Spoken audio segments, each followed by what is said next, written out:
Good afternoon, ladies and gentlemen. Welcome to my YouTube channel once again. Today we're going to do the unboxing of the ZOWIE S1 Matte Black finish. Again, I'm not a fan of the glossy, so the reason why I went with that mouse is to try out how it feels, and I really love how it feels in my hands. But I want to give you guys a heads up is that D&H, when you do a special order, just please don't make the same mistake as I did, because I did that mistake. So you can't cancel the order, you can't even get a refund. Once you already order it, that's it, you're kind of screwed. So anyway, let me continue. So another announcement I wanted to make, I am finally gonna get the GeForce gaming mouse, which that's the mouse I'm really excited. But that's gonna be only happening tomorrow, so stay tuned to that unboxing. Trust me, I wish I could have it right now, but let's do this.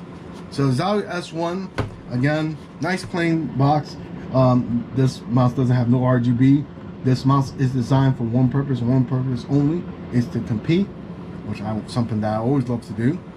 And also, bear with me, it's just a plain simple design. The only thing I am a fan of ZOWIE, and I will say this, is the design and shape.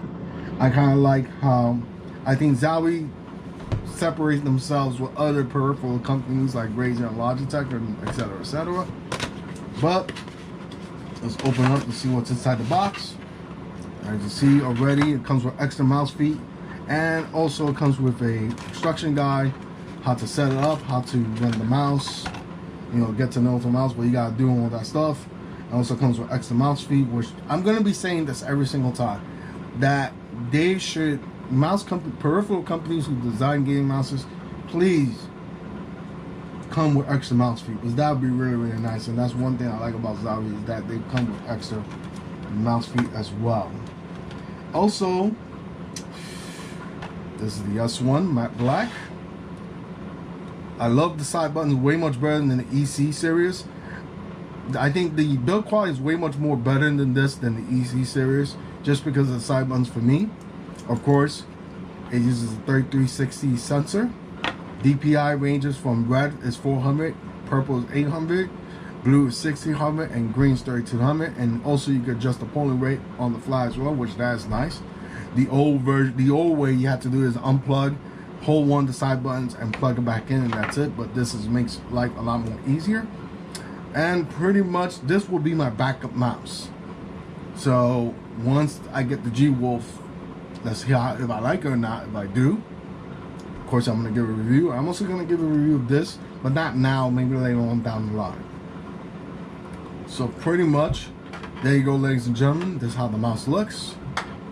Again, it could be an ambidextrous design, but it's a symmetrical design. It's only for righty. If you want to go with a ambidextrous design for lefty and righty, then the ZA series or the FK series will be your best bet. So I hope you guys enjoyed this unboxing video. As always, comment, subscribe, please be safe. Any questions you guys want me to ask, please post your questions down in the comment section, and I'll answer them as soon as possible. Till then, ladies and gentlemen, have a wonderful day. Remember, kids don't do drugs. I'll talk to you guys later. Goodbye.